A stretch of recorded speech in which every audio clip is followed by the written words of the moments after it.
আমরা সামনের দিকে এগিয়ে যেতে চাচ্ছি, স্বনির্ভরতার দিকে এগিয়ে যেতে চাচ্ছি, কিন্তু আমরা দেখতে পাচ্ছি সেখানে বিএনপি সহ অনেকগুলো রাজনৈতিক দল তারা একটি পশ্চাৎপদ যাত্রা তারা শুরু করেছে। আমরা গতকাল দেখেছি যে বিএনপির যার জন্য অনেক দিন অপেক্ষা করেছে বিএনপি, জনাব তারেক জিয়া যখন দেশে এসছেন, আমাদের কাছে ক্রমশ প্রতীয়মান হচ্ছে যে দীর্ঘ 17-18 বছরের বিএনপির নেতাকর্মীদের যে শ্রম ঘাম, যারা গুম হয়েছে, যারা শহীদ হয়েছে গণতন্ত্রের জন্য, তাদের যে স্বপ্ন, এই স্বপ্ন ক্রমশ ভুলুণ্ঠিত হচ্ছে।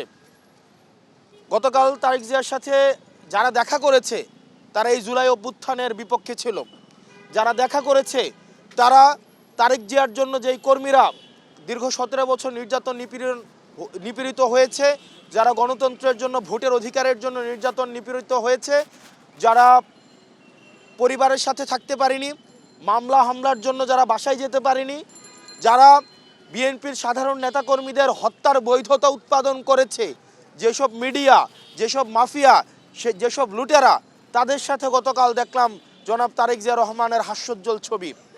এটি যারা দীর্ঘদিন বিএনপির নেতাকর্মীরা মাঠে থেকে লড়াই সংগ্রাম করেছে, তাদের রক্তক্ষরণ করে আমরা দেখতে পাচ্ছি ক্রমশ বিএনপি হাইজ্যাক হয়ে যাচ্ছে। আমরা শুরু থেকে বলেছিলাম শহীদ জিয়ার যেই আদর্শিক যে বিএনপি, এই বিএনপি থেকে ক্রমশ বিএনপি সরে যাচ্ছে, এবং বিএনপি কাদের দ্বারা এবং কিভাবে হাইজ্যাক হয়ে যাচ্ছে তা আমরা আমাদের সামনে আমরা দেখতে পাচ্ছি।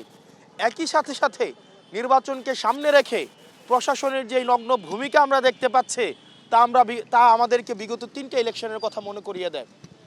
আমরা প্রশাসনের যে আচরণ, সেই আচরণ জুলাইয়ের পরবর্তীতে আমরা ভেবেছিলাম সেটির ইতিবাচক, সেটির পরিবর্তন হবে।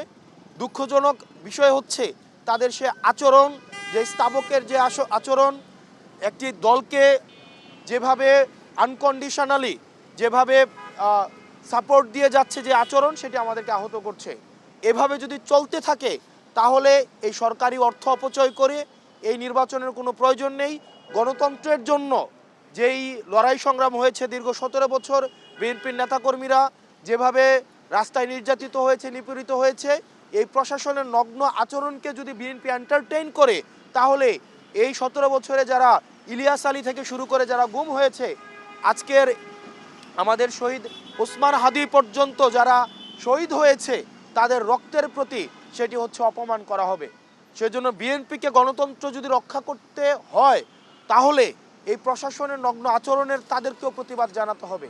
আর যদি প্রতিবাদ না জানায়, তাহলে জনাব তারেক জিয়া সাহেবকে নির্বাচন কমিশনারের সাথে বসে ওনারা কয়টা আসন চায় সেটি দিয়ে এই জনগণের সাথে কোনো প্রহসন করার আসলে আমি প্রয়োজন বোধ করি না।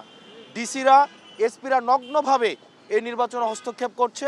আমরা এই হলফনামা বাছাই থেকে শুরু করে আমাদের আজকে পর্যন্ত আমাদের এই তাদের যেই প্রশাসনের যেই বায়াস যে আচরণ, সেই আচরণ নির্বাচনকে কতটা নিরপেক্ষ করবে সেটিতে আমরা সন্দিহান।